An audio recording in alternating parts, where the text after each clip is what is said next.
Good evening सभी दोस्तों को। Good evening. चलिए नमस्कार दोस्तों, स्वागत है आपका मुकेश कला सेज में। आई होप आप सभी अच्छे होंगे। यहाँ पे जो कोरोना चल रहा है तो घर पे रहो, सेफ यहाँ पे होम रहो, ताकि आप इस बीमारी से बच सको। ठीक है, चलिए बात करते हैं। यहाँ पे आज हम बात करने वाले हैं महाराणा कुंभा के बारे में। और जो महाराणा कुंभा है ये काफ़ी प्रतापी शासक रहे और आज दोस्तों हम महाराणा कुंभा के बारे में पढ़ने वाले हैं। ठीक है, तो यार मुझे उम्मीद है कि आपको ये वाली वीडियो काफ़ी पसंद आने वाली है। तो यार वीडियो को अभी से आप लाइक कर दो, क्योंकि बाद में आप भूल जाते हो। तो यार गाइस अभी फटाफट से वीडियो को लाइक कर दो। ठीक है, और अगर आप नए हो, पहली बार हमारे यूट्यूब चैनल पे आए हो, तो यार काफ़ी जो बच्चे होते हैं सब्सक्राइब नहीं करते हैं, तो यार फटाफट से सब्सक्राइब कर लो हमारे यूट्यूब चैनल को, ताकि आपको ऐसे ही यहाँ पे वीडियो मिलती रहेगी। ठीक है, सब्सक्राइब करने के बाद बेल आइकन है उसको भी आप ऑन कर लेना, ताकि आपको जैसे यहाँ पे वीडियो चलती है लाइव उसका नोटिफिकेशन आप तक पहुँच जाएगा। ठीक है, चलिए। और जो पुराने बच्चे हैं उनको करना क्या है, बस आपका एक काम है दोस्तों, वीडियो को शेयर वेयर करो। जहां तक भी है हमें वीडियो को शेयर वेयर करना है। जल्दी हमें यहाँ पे 1 लाख सब्सक्राइब है वो कंप्लीट करने हैं। ठीक है, चलिए। तो महाराणा कुंभा के बारे में हम पढ़ने वाले हैं। और जो महाराणा कुंभा है ये काफी प्रतापी शासक हमारे रहने वाले हैं। चलिए, तो स्वागत है आपका मुकेश कला से में। मैं हूं मुकेश और आज हम यहाँ पे मेवाड़ वंश के बारे में पढ़ रहे हैं। ठीक है, क्लियर है सभी को। चलिए, तो यहाँ पे देखो दोस्तों, हम करने क्या वाले हैं, मेवाड़ पढ़ेंगे। तो हमारा जो शासक है, मैं बता चुका हूँ आपको कि मोकल जो है, मोकल के बारे में यहाँ पे मैं पढ़ा चुका हूँ पहले। आप आज हम पढ़ने वाले हैं महाराणा कुंभा के बारे में। कल की वीडियो में हमने महाराणा कुंभा के बारे में यहाँ पे चर्चा की थी कि मैं महाराणा कुंभा आपको पढ़ाऊंगा। ठीक है, तो महाराणा कुंभा दोस्तों यहाँ पे देख लो कि राणा कुंभा के बारे में दोस्तों यहाँ पे हम बात करेंगे। और जो इनका शासन काल यहाँ पर रहता है 1433 से लेकर 1468 तक दोस्तों इनका क्या हो जाता है, शासन काल हो जाएगा। ठीक है, चलिए। तो राणा कुंभा के बारे में दोस्तों हम यहाँ पे पढ़ने वाले हैं। पिताजी की अगर हम यहाँ पे बात करते हैं कि पिताजी इनके कौन हो जाएंगे, तो हमने कल भी यहाँ पे बात की थी कि पिताजी का नाम क्या हो जाएगा। आप सभी को पता है कि मोकल इनके पिताजी हो जाएंगे। ठीक है, मोकल के बारे में मैं आपको काफी अच्छे से कल डीपली समझा चुका हूँ कि मोकल कौन है, किन क्या जो डिटेल है वो सब आपको मैं पहले बता चुका हूँ। ठीक है, माताजी के बारे में बात कर लेते हैं। कल मैंने माताजी आपको नहीं बताई थी, तो माताजी देख लो, यानी कि मोकल की पत्नी माता यहाँ पे हो जाएगी। ठीक है, तो महाराणा कुंभा की जो पत्नी है, माताजी है, सॉरी, माताजी क्या हो जाएगी, सौभाग्य देवी। ठीक है, चलिए। तो महाराणा जो कुंभा है इनकी माता का क्या नाम है, सौभाग्य देवी इनकी माता का नाम हो जाएगा। और जो पिताजी हैं तो इनके पिताजी का क्या नाम है, मोकल इनके पिताजी का नाम हो जाएगा। ठीक है, मैं कुंभा के बारे में दोस्तों यहाँ पे आपसे बात करूंगा। जो कि कुंभा है, तो कुंभा के जो पुत्र है इसके बारे में यहाँ पे देख लो। ठीक है, तो पुत्र का क्या नाम हो जाएगा, रायमल इनके पुत्र का नाम हो जाएगा। ठीक है, तो महाराणा जो कुंभा है इनके पुत्र का नाम दोस्तों यहाँ पे क्या हो जाएगा, रायमल इनका पुत्र का नाम है। और दादी के बारे में अगर आपको जानना है तो दादी के बारे में यहाँ पे देख लो, वरना कल मैं आपको बता चुका हूँ कि हंसा बाई इनकी क्या हो जाएगी, दादी हो जाएगी। ठीक है, रायमल देखो, जो रायमल है दोस्तों, रायमल की पत्नी का नाम यहाँ पे देख लो, ताकि आपको बाद में मैं बताऊंगा। ठीक है, इसका संबंध मैं आपको बताऊं कि जो रायमल है इनकी पत्नी का नाम क्या हो जाएगा, श्रृंगार देवी हो जाएगा। ठीक है, श्रृंगार देवी इनकी क्या हो जाएगी, पत्नी हो जाएगी। ठीक है, ये रायमल की क्या हो जाएगी, पत्नी हो जाएगी, श्रृंगार देवी। चलिए, तो ये 4 बातें दोस्तों आपको यहाँ पे याद रखनी है। और ये क्या है, एग्जाम में कई बार अगर पूछा जाता है तो आपको याद रखना है। क्लियर हो गया। चलिए, अब देखो दोस्तों यहाँ पे उपाधि, ये इंपॉर्टेंट है। उपाधियां जो है वो आपको याद रखनी है। और महाराणा जो कुंभा है इनकी जो 2 उपाधियां हैं वो काफी इंपॉर्टेंट हो जाएगी। ठीक है, तो 2 उपाधियां इनकी काफी इंपॉर्टेंट है और बार बार जो क्वेश्चन है वो यहीं से ही आपका पुटअप होता है। ठीक है, तो हिंदू पहली उपाधि हमारी क्या हो जाएगी, हिंदू सुल्तान, ये उपाधि हमारी पहली हो जाएगी। दूसरी उपाधि देखो, दूसरी उपाधि भी कई बार एग्जाम में पूछी गई है। ठीक है, तो दूसरी उपाधि का नाम क्या हो जाएगा, अभिनव भट्टाचार्य। ठीक है, तो यहाँ पे देखो दूसरी उपाधि क्या हो जाएगी, दिख रही है सभी को। चलिए, तो अभिनव भट्टाचार्य यहाँ पे क्या हो जाएगा, ये हो जाएगा। ठीक है, तो अभिनव भट्टाचार्य इनकी दूसरी उपाधि है। ये उपाधि इनको क्यों मिली, संगीत के कारण। ठीक है, संगीत में महाराणा कुंभा का अच्छा ज्ञान था, इस कारण दोस्तों इनको ये उपाधि मिली हुई। ठीक है, अब देखो ये डिटेल है मैंने आपको थोड़ी बहुत यहाँ पे बताई है कि जो पिताजी का नाम क्या हो जाएगा, मोकल हो जाएगा, माता का नाम क्या हो जाएगा, सौभाग्य देवी इनकी माता का नाम हो जाएगा। ठीक है, पुत्र की बात करते हैं तो रायमल इनका पुत्र है महाराणा कुंभा का, और जो रायमल की जो पत्नी है इनका नाम क्या है, संगार देवी। इसके बारे में जो कहानी है थोड़ी सी वो मैं आपको आगे समझाऊंगा, इसलिए मैंने यहाँ पे क्या है नाम लिख रखा है। ठीक है, ताकि आपको समझ में आ जाएगा।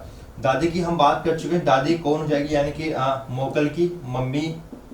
ठीक है, मोकल की मम्मी है ये हंसा भाई। तो सिंपल सी बात है कि कुंभा की क्या हो जाएगी, दादी हो जाएगी। ठीक है, चलिए उपाधि यहाँ पे देख लो कि जो उपाधि है दोस्तों वो हिंदू सुल्तान है, ये भी कई बार एग्जाम में पूछा जाता है। और जो वेरी इंपॉर्टेंट है वो ये वाला है कि अभिनव भट्टाचार्य किसे कहा जाता है, तो जो अभिनव भट्टाचार्य है वो महाराणा कुंभा को कहा जाता है। ठीक है, तो ये जो बातें हैं वो आप अपने रजिस्टर में सबसे पहले लिख लेना, क्योंकि यहाँ से क्या है दोस्तों क्वेश्चन आ जाता है। ठीक है, तो मैं इसको मिटाता हूँ, यहाँ पे रब कर लेता हूँ इसको।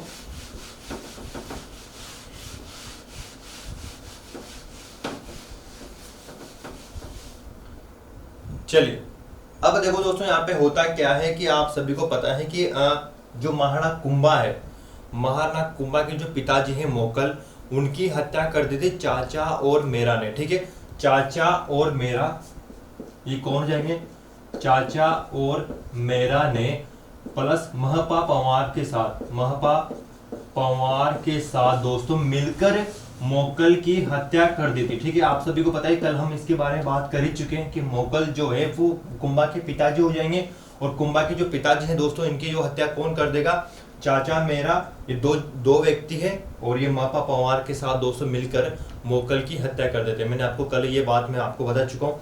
इसी हत्या का बदला लेने के लिए दोस्तों जो कुंभा है वो चाचा मेरा पर हमला करता है और इन चाचा मेरा को मार देता है। लेकिन होता क्या है दोस्तों, जो महपा पंवार है, ये महपा पंवार बच के मालवा चला जाता है। ठीक है,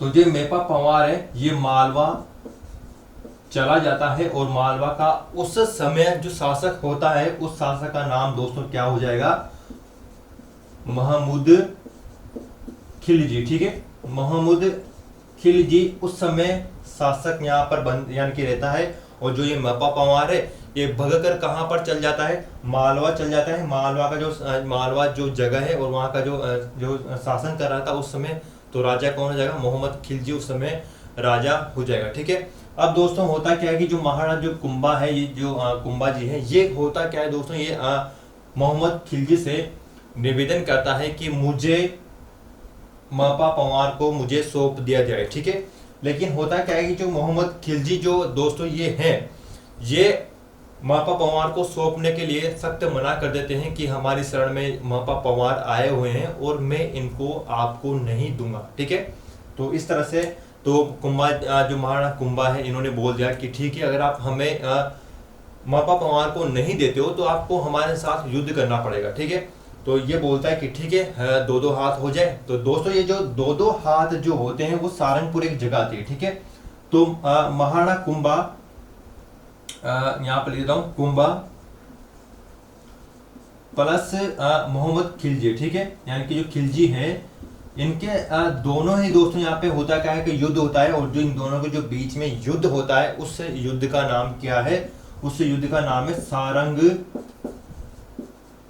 सारंगपुर का युद्ध। ठीक है, और दोस्तों ये सारंगपुर का युद्ध होता कब है, तो यहाँ पे डेट याद कर लो कि 1437 में ये युद्ध होगा। ठीक है, सारंगपुर का युद्ध काफी इंपॉर्टेंट है, और फर्स्ट बार महाराणा जो कुंभा है वो मोहम्मद खिलजी के साथ युद्ध करेंगे, और ये सारंगपुर एक जगह है तो सारंगपुर का युद्ध वो कहलाएगा। ठीक है, तो सारंगपुर का जो युद्ध है दोस्तों ये 1437 में होता है, और इस युद्ध में दोस्तों जो कुंभा है इनकी विजय हो जाती है, और मोहम्मद जो खिलजी हैं वो इस युद्ध में हार जाते हैं। ठीक है, इसी युद्ध के उपलक्ष्य में महाराणा जो कुंभा है वो विजय स्तंभ का निर्माण करवाएंगे, और जो विजय स्तंभ है आप सभी को पता है कि विजय स्तंभ कहाँ पर बना हुआ है, चित्तौड़गढ़ दुर्ग में बना हुआ है। ठीक है, आप सभी ने देख रखा है विजय स्तंभ को, यानी कि जो विजय स्तंभ है वो चित्तौड़गढ़ दुर्ग में बना हुआ है। और इसी युद्ध के उपलक्ष्य में, यानी कि इस जीत की उपलक्ष्य में, ताकि संसार को याद रहे, इसी जीत की उपलक्ष्य में महाराणा कुंभा के द्वारा विजय स्तंभ का निर्माण करवाया जाता है। तो दोस्तों ये जो विजय स्तंभ है ये कहां पर होगा, हमारा चित्तौड़गढ़ में हो जाएगा। ठीक है, तो चित्तौड़गढ़ में हमारा क्या हो जाएगा, विजय स्तंभ होगा। मैं जानता हूं कि आप में से कई बच्चों ने विजय स्तंभ को यहाँ पे देख रखा होगा, ठीक है। तो विजय स्तंभ काफी अच्छा है, माध्यमिक शिक्षा बोर्ड में इसका लोगो आता है, अगर आपने देख रखा होगा, या फिर राजस्थान पुलिस का जो चिन्ह होता है उसमें भी विजय स्तंभ यहाँ पर दिया जाता है, ठीक है। तो विजय स्तंभ आप सभी ने यहाँ पे देख रखा होगा। तो सारंगपुर युद्ध के उपलक्ष्य में विजय स्तंभ का दोस्तों यहाँ पे क्या होता है, निर्माण करवाते हैं महाराणा कुंभा, ठीक है। विजय स्तंभ के बारे में हम यहाँ पे पढ़ेंगे, और जो विजय स्तंभ है यहाँ से क्वेश्चन आता है राजस्थान पुलिस में, तो क्योंकि ये राजस्थान पुलिस का प्रतीक चिन्ह है, तो सिंपल सी बात है कि राजस्थान पुलिस में यहाँ पे क्वेश्चन आएगा। और हो सकता है कि आपके पटवारी एग्जाम या फिर बीएसटी से एग्जाम या फिर पीटीटी का एग्जाम हो गया, यहाँ से भी आपका क्वेश्चन उठता है, ठीक है। आपने अब तक यहाँ पर विजय स्तंभ का नाम ही सुना होगा, और मैं आज आपको विजय स्तंभ की पूरी यहाँ पे डिटेल बताने वाला हूँ कि विजय स्तंभ में क्या क्या बना हुआ है, ठीक है। तो विजय स्तंभ को पढ़ते हैं, और ये जो कहानी है मैं इसको मिटा देता हूँ, और आज हम यहाँ पे क्या करने वाले हूँ, विजय स्तंभ को पढ़ने वाले हैं, ठीक है। चलिए, तो विजय स्तंभ को यहाँ पे मिटा देता है।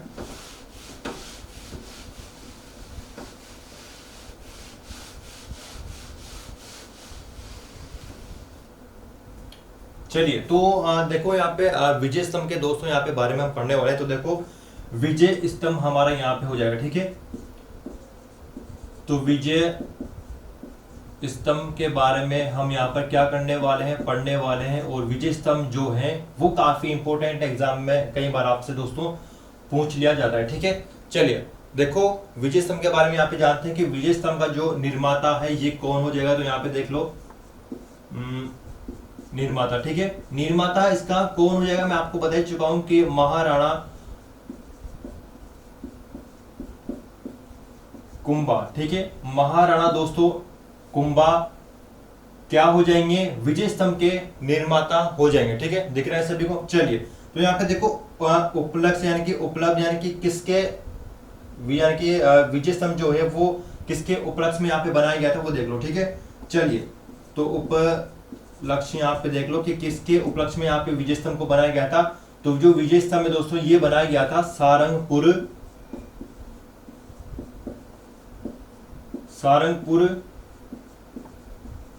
युद्ध पर विजय, ठीक है। सारंगपुर युद्ध पर विजय पाली थी महाराणा कुंभा ने, इस कारण इसको बनाया गया था। या फिर मालवा पे विजय, ठीक है, मालवा पर विजय, या फिर मोहम्मद खिलजी पर विजय, ठीक है। हम कैसे भी इनको कर सकते हैं, ठीक है। तो सबसे जो इंपॉर्टेंट है तो सारंगपुर का युद्ध पर विजय महाराणा कुंभा ने पाली थी, इस कारण विजय स्तंभ का दोस्तों यहाँ पे क्या है, निर्माण करवाया गया था, ठीक है। चलिए, अब देखो दोस्तों यहाँ पे होता क्या है कि निर्माण काल आप यहाँ पे देख लो कि इसका जो निर्माण काल है वो देखो, निर्माण काल, ठीक है। निर्माण काल इसका देखो, इसका जो निर्माण काल है दोस्तों वो कब से हो जाएगा, 1440 से लेकर 1448 तक इसका निर्माण यहाँ पे चलता है। और दोस्तों इसको 8 साल का समय यहाँ पे रहता है, ठीक है। आप सभी को दिख रहा होगा कि 8 साल का इसको दोस्तों यहाँ पे क्या है, बनने में इसको समय लगा था, यानी कि 1440 से लेकर 1448 से दोस्तों इसका होता क्या है कि निर्माण काल यहाँ पे चलता रहता है, ठीक है। स्थान देख लो दोस्तों कि स्थान देख लो कि ये किस स्थान पर बना हुआ है, ठीक है। तो आपको मैं पहले बता चुका हूं कि चित्तौड़गढ़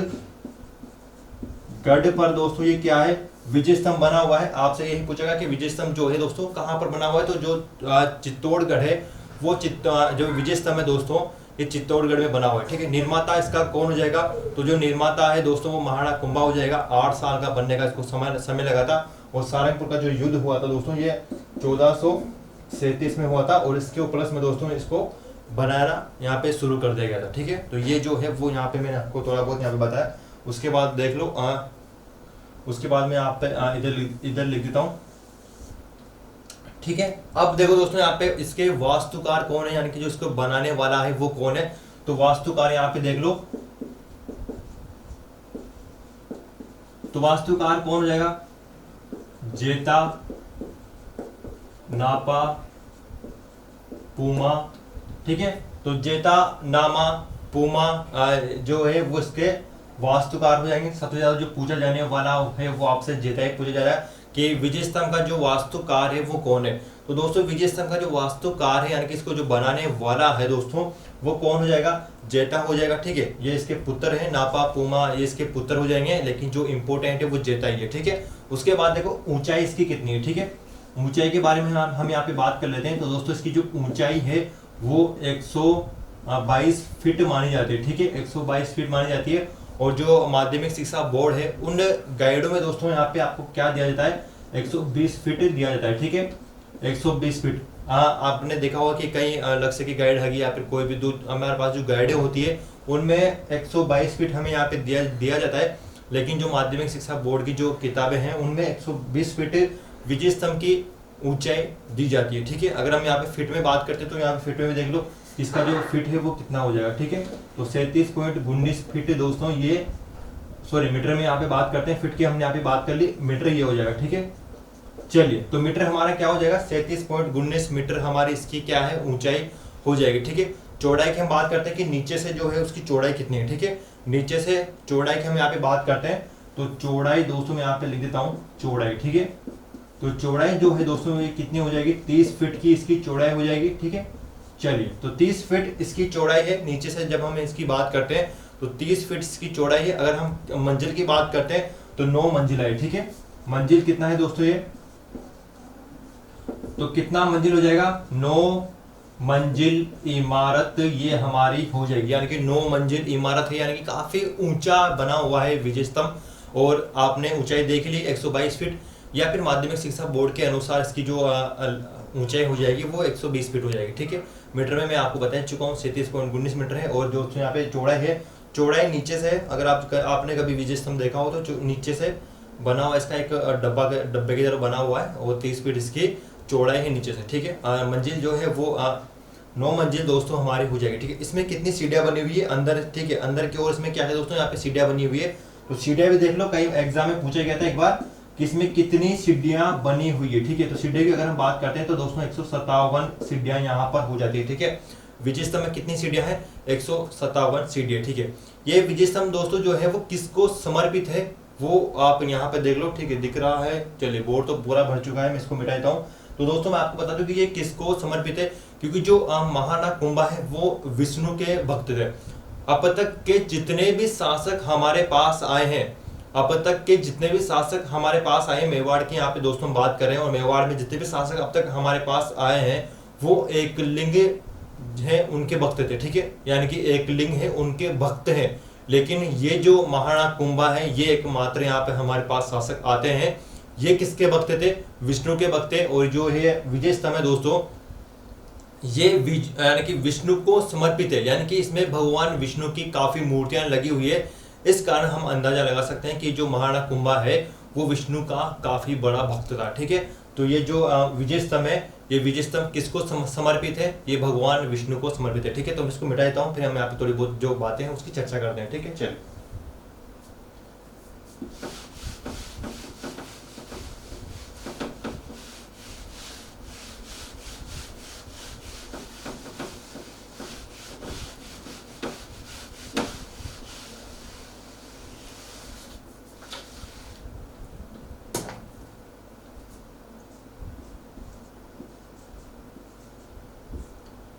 चलिए तो अब दोस्तों यहाँ पे हम बात करते हैं, हम इनकी बात कर लेते हैं कि ये किसको समर्पित है, ठीक है। तो समर्पित यहाँ पे देख लो किसको समर्पित है, ये भगवान विष्णु को, ठीक है। तो विष्णु भगवान को ये किया है दोस्तों समर्पित है, ठीक है। वे जो विजय स्तंभ है ये किसको समर्पित है, तो भगवान विष्णु को दोस्तों समर्पित है। अब देखो जो मैं आपको बात बताने जा रहा हूँ कि इसकी तीसरी यानी कि जो इसकी तीसरी मंजिल है, यानी कि इसकी जो तीसरी मंजिल है उसमें क्या लिखा हुआ है, ठीक है। तो दोस्तों इसकी जो तीसरी मंजिल है, मैंने आपको बताया कि जो विजय स्तंभ है वो 9 मंजिला है, ठीक है। मैंने आपको बताया कि जो विजय स्तंभ है वो 9 मंजिला है। इसकी तीसरी जो मंजिल है इस पे क्या लिखा हुआ है, ठीक है। तो इस पे दोस्तों क्या लिखा हुआ है, अल्लाह लिखा हुआ है, ठीक है। अल्लाह लिखा हुआ है इसकी तीसरी मंजिल पर। इंपॉर्टेंट है, कई बार एग्जाम में पूछ भी लिया गया है, ठीक है। चलिए 5वीं मंजिल की बात करते हैं। तो दोस्तों इसकी जो 5वीं मंजिल जो है उसमें जेता, नापा, पूमा की क्या लगी हुई है, मूर्तियां लगी हुई है, ठीक है। चलिए तो इसको भी आप समझ लेना कि जो 5वीं मंजिल जो है विजय स्तंभ की जो 5वीं मंजिल है दोस्तों इसमें जेता, नापा, पूमा की मूर्तियां लगी हुई है, यानी कि इसका जो वास्तुकार था वो कौन था, जेता था। ठीक है, तो जो जेता के क्या हो जाएंगे, ये जेता के पुत्र है। तो इनका भी यहाँ पे थोड़ा बहुत संयोग रहा है विजय स्तंभ बनाने में, तो इनका भी नाम यहाँ पे हम लेंगे। अगर आपको एग्जाम में पूछा जाए तो आपको सिर्फ जेता टिक करना है। ठीक है, चलिए तो उसके बाद बात करते हैं दोस्तों कि यहाँ तीसरी जो मंजिल है उसमें अल्लाह यहाँ पे खुदा हुआ है। ठीक है, यहाँ पर अल्लाह खुदा हुआ है विजय स्तंभ के ऊपर। 5वीं मंजिल में जेता नामक पुमा की जो मूर्तियां हैं वो लगी हुई। ठीक है, अब देखो दोस्तों यहाँ पे जो 9वीं मंजिल है, 9वीं मंजिल जो हमारी हो जाती है दोस्तों, और इस 9वीं मंजिल में यहाँ पे हो क्या रहा है, इसमें विजय प्रशस्ति लगी हुई है। ठीक है, तो विजय प्रशस्ति यहाँ पर क्या है, ये लगी हुई है, यानी कि एक शिलालेख यहाँ पर लगा हुआ है। विजय प्रशस्ति जो लगी हुई है वो 9वीं मंजिल पे दोस्तों यहाँ पे क्या है, लगी हुई है। ठीक है, विजय जो प्रशस्ति थी ये कब लगाई गई थी यहाँ पे, तो उसका सन देख लो कि 1960 में ये लगाई गई थी। ठीक है, 1900 दोस्तों क्या है 60 में जो विजय प्रशस्ति ये लगाई गई थी। और ये इसके रचयिता कौन है, विजय प्रशस्ति के जो रचयिता है उसको ध्यान देना कि ये कौन है। तो दोस्तों इसके जो रचयिता हैं वो मैं यहाँ पे लिखता हूं रचयिता। ठीक है, रचयिता इसके कौन हो जाएंगे, और ये इंपॉर्टेंट है, अत्रि व महेश। ठीक है, ये कौन है, अत्रि और महेश दोस्तों कौन हो जाएंगे, दिख रहा है सभी को। चलिए, तो अत्रि और जो महेश है ये कौन हो जाएंगे, ये विजय प्रशस्ति के रचयिता हैं। ठीक है, यानी कि इसको बनाने वाले हैं, और कौन है, अत्रि और महेश है। कई बच्चे क्या करते हैं, आपसे एग्जाम में पूछ लिया कि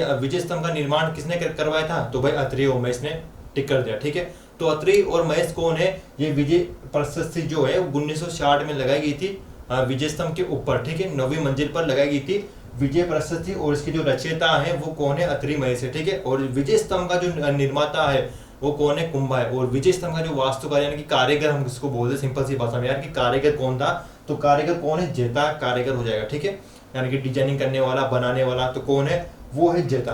क्लियर है, सिंपल सी बात है दोस्तों, आपको आ गया होगा। ठीक है, ये किसका प्रतीक, मैं आपको यहाँ पे बताया था कि ये किसका प्रतीक है, तो इसको किसका प्रतीक माना जाता है, विजय का प्रतीक माना जाता है। ठीक है, यानी विजय ने क्या होता है, जीत होती है, और इस स्तंभ को जीत का प्रतीक यहाँ पे माना जाता है, यानी कि विजय का यहाँ पे जो है दोस्तों वो प्रतीक यहाँ पे माना जाता है।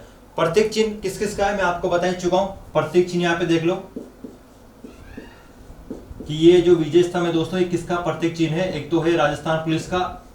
ठीक है, तो राजस्थान पुलिस वालों ध्यान देना, यहाँ पे राजस्थान पुलिस का ये चिन्ह हो जाएगा, और माध्यमिक शिक्षा बोर्ड का। ठीक है, माध्यमिक शिक्षा बोर्ड का ये क्या है दोस्तों, प्रतीक चिन्ह है। ठीक है, एक तो राजस्थान पुलिस का प्रतीक चिन्ह है, आपने राजस्थान जो पुलिस है उनकी वर्दी पर देखा होगा विजय स्तंभ का लोगो लगा रहता है, और आपने माध्यमिक शिक्षा बोर्ड की बुकों में देखा होगा कि वहां पर भी विजय स्तंभ का दोस्तों क्या होता है, लोगो लगा होता है। ठीक है, लोगो क्या होता है, प्रतीक चिन्ह होता है। ठीक है, चलिए, तो ये दोस्तों ये बातें हैं जो मैंने आपको बताई है, और ये क्या है, विजय स्तंभ की बातें हैं, और यहाँ से हर बार एग्जाम में क्वेश्चन पूछा गया है, क्योंकि ये जो काफी इंपॉर्टेंट होता है। ठीक है, मैं आपको वही चीजें यहाँ पे सिलेक्टेड चीजें पढ़ा रहा हूँ जो कि आपके एग्जाम के लिए सटीक है। ठीक है, आपको सिलेक्शन लेना है, आपको कचरा नहीं पढ़ना है, और मैं आपको सिर्फ सिलेक्टेड चीजें पढ़ा रहा हूँ जो कि आपके लिए एग्जाम के लिए इंपॉर्टेंट है। ठीक है, चलिए, तो मैं उम्मीद करता हूँ कि आपको दोस्तों विजय स्तंभ यहाँ पे समझ में आ गया होगा। विजय स्तंभ क्यों बनाया गया था भाई, विजय स्तंभ सारंगपुर युद्ध के उपलक्ष्य में बनाया गया था। सारंगपुर का जो युद्ध है वो 1437 में लड़ा गया था। ठीक है, महाराणा कुंभा और मोहम्मद जो खिलजी है उसके मध्य यहाँ पे लड़ा गया था, उसकी उपलक्ष्य में विजय स्तंभ यहाँ पे बनाया गया था। क्लियर है, विजय स्तंभ की जितने भी डिटेल है वो मैं आपको बता चुका हूँ, और यहाँ से बात कुछ भी नहीं जाने वाला। बस एक चीज में आपको दोस्तों यहाँ पे फोकस करना है कि विजय स्तंभ के जो वास्तुकार है वो कौन है, तो वास्तुकार जेता हो जाएंगे। क्लियर है, और इंपॉर्टेंट बात है यहाँ पे ध्यान देने वाली बात है, क्योंकि बच्चे क्या है यहाँ पर कंफ्यूज होते हैं।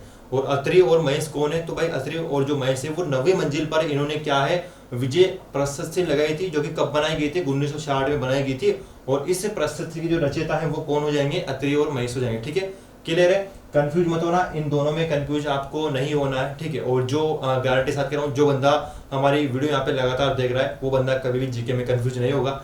ठीक है, बस आप अच्छे से यहाँ पे मेहनत करते जाओ। ठीक है, चलिए, हम यहाँ पे इसको मिटा दूं, फिर एक और बात यहाँ पे हम करते हैं।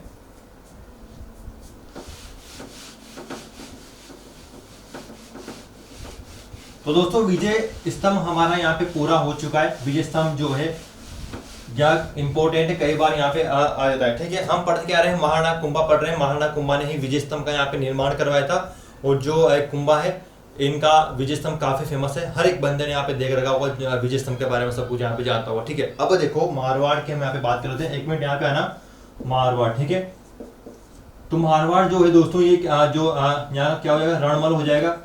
रणमल जो है वो मारवाड़ का था। रायमल और रणमल में कंफ्यूज नहीं होना है। जो रणमल है दोस्तों ये रणमल, ठीक है, जो रणमल है ये मारवाड़ का राव चूड़ा का पुत्र था, और जो रायमल है वो रायमल कौन हो जाएगा भाई, रायमल कुंभा का पुत्र है। ठीक है, राय जहां पर ये आता है तो महाराणा कुंभा का, और जहां पर जो रण आता है वो मारवाड़ क्षेत्र में। ठीक है, चलिए तो यहाँ पे देखो हम यहाँ पे बात करते हैं। जो रणमल है दोस्तों ये आपको पता है कि मोकल जो है यानी कि मेवाड़ को ये हत्याना चाहते थे, और इन्होंने क्या है मेवाड़ को हत्याने की बहुत कोशिश की थी, लेकिन ये कामयाब नहीं हो पाए थे। इनका जो पुत्र था वो एक, तो इनका जो रणमल का जो पुत्र है उसका नाम क्या है, राव जोधा। ठीक है, राव जोधा रणमल के पुत्र हो जाएंगे। और ये जो राव जोधा है दोस्तों, और राव जोधा और राव जो राणा कुंभा है,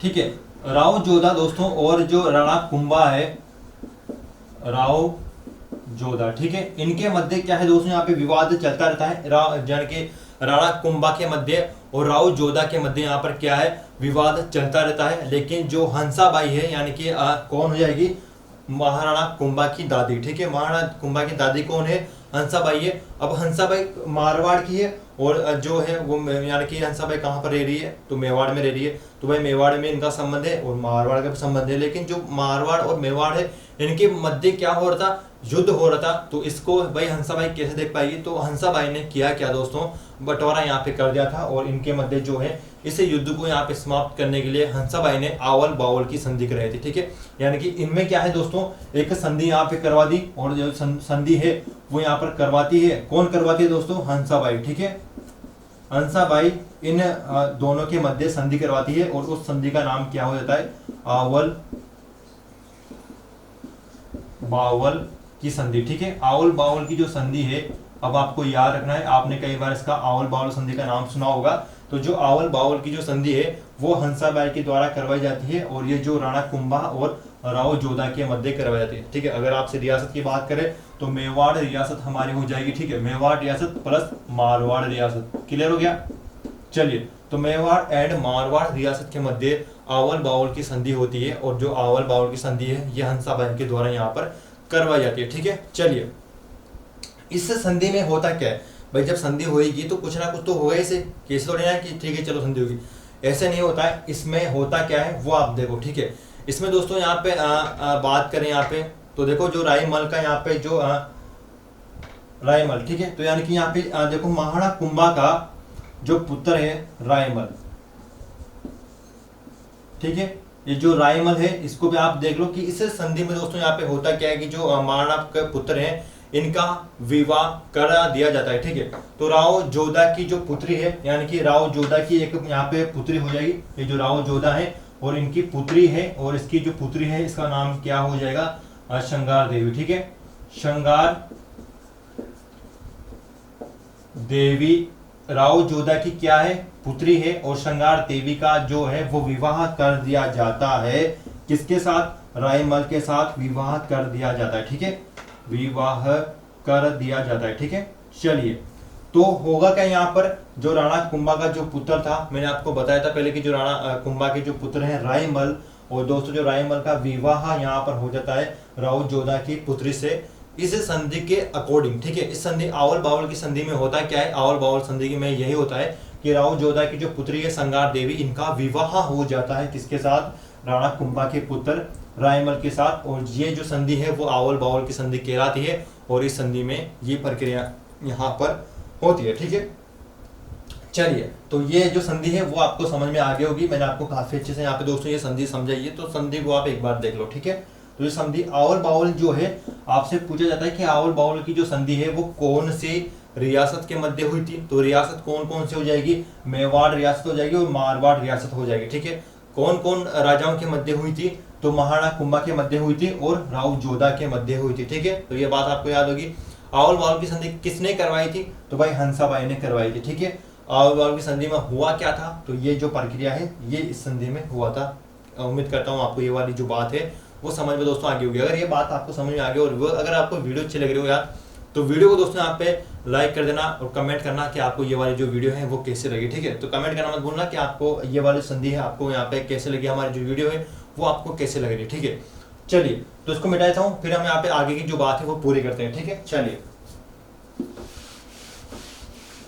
तो अगर आप दोस्तों आपका यहाँ पे सपोर्ट रहा, आपका यहाँ पे प्यार रहा, तो दोस्तों जल्दी हम यहाँ पे स्मार्ट बोर्ड आपके लिए लेके आएंगे। और जो स्मार्ट बोर्ड है उसमें क्या होगा, क्या जो मैं आपको यहाँ पे लिखूंगा, आपको समझाऊंगा, उसकी पीडीएफ भी आपको टेलीग्राम ग्रुप में डाल देंगे। तो अगर आप लोगों का यहाँ पे प्यार रहा तो जल्दी ही हम दोस्तों यहाँ पे स्मार्ट बोर्ड आपके लिए लेके जाएंगे। ठीक है, स्मार्ट बोर्ड में आपके यहाँ पे टेस्ट सीरीज चलती रहेगी और आपको काफी अच्छे तरीके से यहाँ पे पढ़ाएंगे।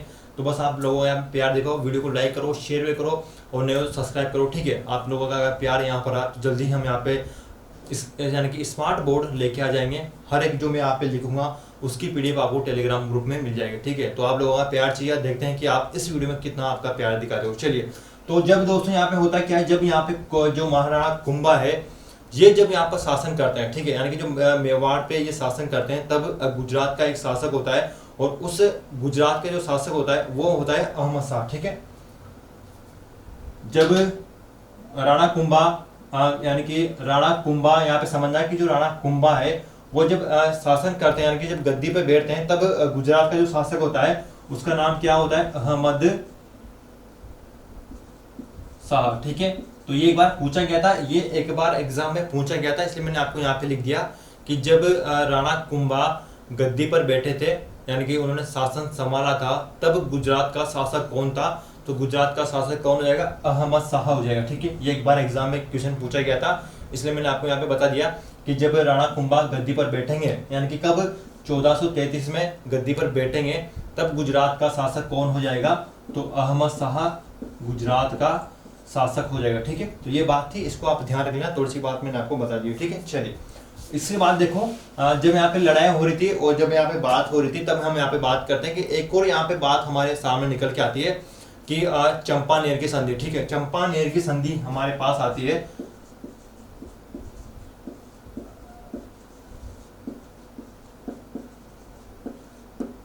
चलिए, तो चंपानेर की जो संधि है इसको समझ लो, ये काफी इंपॉर्टेंट है और कई बार एग्जाम में भी इसको पूछ भी लिया जाता है कि जो चंपानेर की संधि है इसका रीजन क्या था। ठीक है, तो होता क्या है, मैंने आपको बताया कि जो ये मालवा यहाँ पर हो जाएगा और मालवा जो है दोस्तों यहाँ का जो शासक था मोहम्मद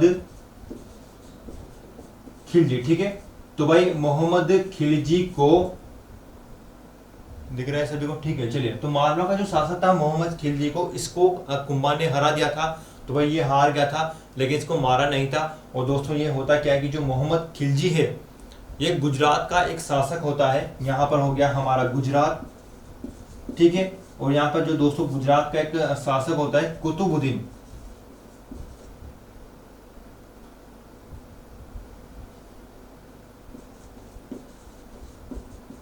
ये कुतुबुद्दीन ऐबक नहीं है, ये कुतुबुद्दीन ही है, केवल कुतुबुद्दीन ही है। ठीक है, कुतुबुद्दीन ऐबक ये नहीं है, ये केवल कुतुबुद्दीन ही है। और दोस्तों ये जो मोहम्मद खिलजी है ये बोलता है कुतुबुद्दीन से और कि आप यहाँ पर हमारे साथ संधि कर लो, हम दोनों क्या करेंगे, मेवाड़ पर आक्रमण करेंगे। ठीक है, हम दोनों क्या करेंगे दोस्तों, यहाँ पर मेवाड़ पर आक्रमण करेंगे। ये दोनों मेवाड़ पर आक्रमण करने की सोच रहे थे।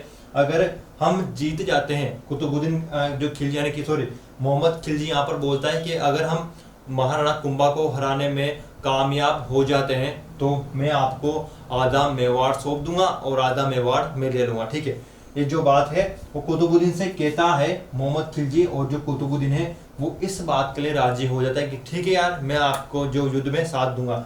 दोस्तों होता क्या है कि जो कुतुबुद्दीन है वो मोहम्मद खिलजी का साथ तो यहाँ पे देता है, लेकिन उससे पहले कुंभा को ये वाली जो बात है वो पता लग जाती है और जो कुंभा है वो इनको एक लव लेटर यहाँ पे भिजवाता है। ठीक है, तो यहाँ पे जो लव लेटर वो कुतुबुद्दीन को भिजवाएगा और उसमें लिखा रहता है कि अगर भाई तू क्यों हमसे लड़ाई कर रहा है जब हमारी कोई यहाँ पे बात है ही नहीं, हमारा कोई मैटर है नहीं, तो क्यों बीच में यहाँ पे आ रहा है। तो इस तरह से जो है कुतुबुद्दीन वापस यहाँ पर हट जाता है दोस्तों, और जो है वो मोहम्मद खिलजी आक्रमण के लिए रवाना हो जाता है मेवाड़ की ओर। लेकिन जो कुतुबुद्दीन है कुतुबुद्दीन को खत प्राप्त यहाँ पे होता है, तो कुतुबुद्दीन मेवाड़ पर आक्रमण करने के लिए नहीं जा पाता है, और जो कुंभा है वो मोहम्मद खिलजी पर दोस्तों आक्रमण यहाँ पर कर देता है, और मोहम्मद खिलजी जो है वो यहाँ पर मर जाता है। ठीक है, तो इस तरह से जो दोबारा यहाँ पर होता क्या है कि मोहम्मद खिलजी को हरा देता है कुंभा, और जो कुतुबुद्दीन है वो जा नहीं पाता है। ठीक है, तो बात यहाँ पर यह थी कि जो कुतुबुद्दीन यानी कि जो मोहम्मद खिलजी है और कुतुबुद्दीन जो है इनके मध्य एक संधि हुई थी, और उस संधि का नाम क्या था, चंपानेर की संधि था। ठीक है, तो सर चंपानेर की जो संधि है वो किन किन राजाओं के मध्य हुई थी, तो वो देख लो। आपसे ये पूछा जाएगा कि चंपानेर की जो संधि है वो किन किन के मध्य हुई थी। ठीक है, मैं आपको हर एक क्वेश्चन यहाँ पे आराम समझा रहा हूँ कि चंपानेर की संधि किसके मध्य हुई थी, तो चंपानेर की संधि मालवा के मोहम्मद खिलजी के मध्य हुई थी, और गुजरात के कुतुबुद्दीन यहाँ का जो शासक था उसके मध्य हुई थी। ठीक है, इसमें कुंभा का तो कोई रोल है नहीं, लेकिन जो ये संधि हुई थी, अब देखो किसके विरुद्ध हुई थी, तो भाई कुंभा के विरुद्ध हुई थी। ठीक है, महाराणा कुंभा के विरुद्ध ये संधि हुई थी। ठीक है, चलिए एक बार से यहाँ पे समझ लो, समझने वाली जो बात है कि चंपानेर की संधि दोस्तों ये है, हम इसके बारे में बात कर रहे हैं। ठीक है, चंपानेर की जो संधि है वो मालवा के जो मोहम्मद खिलजी हैं इसके मध्य, और गुजरात का जो शासक है कुतुबुद्दीन इसके मध्य हुई थी। ठीक है, इन दोनों के मध्य एक संधि होती है, और उस संधि में क्या कहा जाता है कि अगर हम यानी कि आप मेरे साथ आक्रमण करो मेवाड़ पर, अगर हम मेवाड़ को जीत गए तो आधा मेवाड़ गुजरात में चल ले लेना, यानी कि आप लेना, और आधा मेवाड़ में ले लूंगा। तो इस बात पे जो है कुतुबुद्दीन मान जाता है। ठीक है, और ये चंपानेर की जो संधि है वो मालवा के मोहम्मद खिलजी के मध्य और गुजरात के कुतुबुद्दीन ऐबक के मध्य हुई थी। ठीक है, कुतुबुद्दीन ऐबक ये नहीं है, कुतुबुद्दीन के मध्य ओनली हुई थी। ठीक है, लेकिन अगर आपसे पूछ जाए कि चंपानेर की जो संधि है किसके विरुद्ध हुई थी, तो ये दोस्तों किसके विरुद्ध यहाँ पे हुई थी, आप सभी को पता लग गया होगा कि किसके विरुद्ध ये होती है, तो महाराणा कुंभा के विरुद्ध ही होती है। ठीक है, तो चंपानेर की संधि किसके मध्य हुई थी, तो भाई किसके मध्य होगी, मोहम्मद खिलजी और कुतुबुद्दीन के मध्य ही है जो संधि होती है, लेकिन किसके विरुद्ध होती है, तो कुंभा के विरुद्ध होती है। ठीक है, इसमें कुंभा जो महाराणा कुंभा है उनको हराने की यहाँ पे कोशिश की जाती है। तो मैं उम्मीद करता हूँ कि आपको ये वाली जो बात है वो भी आपको समझ में आ गई होगी। ठीक है, तो ये दोस्तों ये बात है, उतार उसको अगर आप उतारना चाहते हो तो अपने हिसाब से यहाँ पे उतार सकते हो, और जो चंपानेर की संधि है वो भी हमारे यहाँ पे पूरी हो जाए। अब हम यहाँ पे क्या पढ़ने वाले हैं भाई, मंदिर पढ़ने वाले हैं। ठीक है, मंदिर यहाँ पे हम पढ़ने वाले हैं जो कि महाराणा कुंभा ने कौन कौन से यहाँ पे मंदिर का निर्माण करवाया, कौन कौन से किलों का यहाँ पे निर्माण करवाया, और कौन कौन सी इंपॉर्टेंट बातें हैं जो वो बातें मैं आपको बताऊंगा। ठीक है, सारा का सारा दोस्तों मटेरियल आपको बताऊंगा, लेकिन बताऊंगा कब, अगली वीडियो में। ठीक है, तो अगली वीडियो में दोस्तों यहाँ पे हम क्या करेंगे, महाराणा कुंभा की जो मंदिर के बारे में बात करेंगे, इन्होंने कौन कौन से किले बनाए, कौन कौन सी इनकी जो इंपॉर्टेंट बातें हैं, कौन कौन से इनके लिए फैक्ट है, उन सभी के लिए बातें करेंगे दोस्तों अगली वीडियो में। ठीक है, तो आज के लिए आपको करना ये है कि आपको एक तो आपको क्या पढ़ना है, महाराणा कुंभा इंपॉर्टेंट है भाई। अभी आपसे बोल रहा हूँ जो एंड तक यहाँ पे वीडियो देख रहे हैं तो उनके लिए यहाँ पे देखो कि आपके लिए इंपॉर्टेंट बात क्या है। ठीक है, इंपॉर्टेंट बात ये है कि महाराणा कुंभा में से आपका एक क्वेश्चन पक्का है, बीएसटीसी एग्जाम में। ठीक है, तो बीएसटीसी एग्जाम में आपका महाराणा कुंभा का जो क्वेश्चन है वो यहाँ से आने वाला है। तो मैं आपको यहाँ 2 वीडियो आएगी, ये फर्स्ट पार्ट हो गया, सेकंड पार्ट आएगा, इस पार्ट से क्वेश्चन बाहर नहीं जाएगा। ठीक है, लेकिन इंपॉर्टेंट बात ये है कि आपका बीएसटीसी में इस 2 वीडियो से एक क्वेश्चन आएगा, गारंटी के साथ कह रहा हूं, मैं अभी आपसे बोल रहा हूं कि बीएसटीसी में क्वेश्चन आएगा, हमेशा आता है। आज दिन तक 2008 से जो बीएसटीसी का एग्जाम चल रहा है, ठीक है, 2008 से जो बीएसटीसी का एग्जाम चल रहा है, और आज 2000 दोस्तों क्या हो चुकी है, 20 हो चुकी है, और 2020 तक भी इसका क्वेश्चन आता है। ठीक है, तो आज तक यहाँ से क्वेश्चन आ रहा है, तो ये इंपॉर्टेंट है। ये 2 वीडियो जो मैं बना रहा हूँ महाराणा कुंभा की, ये आपको क्या करना है, आपको सिर्फ देखनी है, क्योंकि यहाँ से क्वेश्चन आपका आने वाला है। अगर आप चाहते हो कि आपका क्वेश्चन बाहर नहीं जाए तो यार ये 2 वीडियो आपको देखनी है। ठीक है, और वीडियो को सपोर्ट भी करना है, और मैं आपको बता दूंगा कि क्या क्या आपको पढ़ना है। ठीक है, 420 नंबर कैसे आने हैं तो भी मैं आपको बता दूंगा, बस आपको करना है कमेंट करना है कि सर 420 नंबर कैसे लिखे हैं, मुझे कमेंट कर दो। अगर बच्चों के बहुत सारे कमेंट यहाँ पे आते हैं तो मैं इसी वाले जो वीडियो आपको बना के बता दूंगा कि सर 420 नंबर कैसे लिखे हैं। ठीक है, आपको लाइव कमेंट यहाँ पे नहीं करना है। ठीक है, जो बच्चे यहाँ पे कमेंट करने जा रहे हैं बच्चे 420 नंबर कैसे लिखे हैं, तो भाई आप ऑफलाइन में अभी कमेंट करना, जब ये वीडियो खत्म हो जाती है ऑफलाइन तब आपको कमेंट करना है। ठीक है, तो मैं आपको सारे कमेंट को पढ़ूंगा और फिर सोचूंगा कि आपको एक वीडियो बना के जरूर दूँ। ठीक है, चलिए, तो अगली यहाँ पे जो थोड़ा सा पार्ट रहा है महाराणा कुंभा के बारे में, जो वो मैं आपको आगे बता दूंगा। ठीक है, तो यार उम्मीद करता हूँ आज की जो क्लास है वो आपको काफ़ी अच्छी लगी होगी, और अगर आपको क्लास अच्छी लगी हो तो यार वीडियो को शेयर करें, लाइक अगर आपने अभी तक भी नहीं किया तो दोस्तों वीडियो को लाइक कर देना, एंड अगर आप नए हो या हमारे यूट्यूब चैनल पे तो सब्सक्राइब कर दो और बेल आइकन जो है उसको दबाओ, ठीक है। बेल आइकन को दबाओ, सब्सक्राइब करो, लाइक करो, जो भी करो, एंड जो भी आप कर सको, ठीक है। और फटाफट से हमें यहाँ पे 100 के करने हैं, यानी कि 1 लाख फटाफट से जल्दी से हमें करने हैं। तो यार सपोर्ट करो, फटाफट से हमें यहाँ पे करने के हैं दोस्तों, 1 लाख करने हैं, तो यार फटाफट से हमें सपोर्ट करो, ठीक है। रीजनिंग की क्लास है वो आज आपकी नहीं हो पाएगी क्योंकि बिकॉज थोड़ा सा मुझे काम है यार, ठीक है। तो आज की बात है, आज की जो रीजनिंग क्लास वो आपकी नहीं हो पाएगी। कल से आपकी रीजनिंग क्लास स्टार्ट में कर दूंगा, ठीक है। थोड़ा समझो यार, हमें भी थोड़ा सा काम रहता है गाइस, तो यार आज प्लीज़ आज आपकी क्लास नहीं हो पाएगी। कल आपकी रीजनिंग क्लास में स्टार्ट कर दूंगा, ठीक है। बता रहा हूँ कि आपकी जीके क्लास डेली यहाँ पे चल रही है और आपकी रीजनिंग क्लास भी अब आपको डेली चल जाएगी। उसके लिए टेलीग्राम पे मैं आपको पीडीएफ डाल दूंगा, तो आप टेलीग्राम पे पीडीएफ आप ले सकते हैं, ठीक है। हर एक टॉपिक जो हमारा पूरा होता है, और आपको डेली यहाँ पे टेस्ट मिल रहा है, आपको डेली टेलीग्राम पे एक टेस्ट जरूर मिलता है, तो उस टेस्ट को भी ध्यान करें और एंजॉय कीजिए मुकेश क्लासेस के साथ। मिलते हैं नेक्स्ट वीडियो में, मैं हूँ मुकेश, तो यार मुझे तो आप सभी जानते हैं, ठीक है। चलिए तो bye bye, see you, and पढ़ाई करते रहिए, ठीक है। चलिए।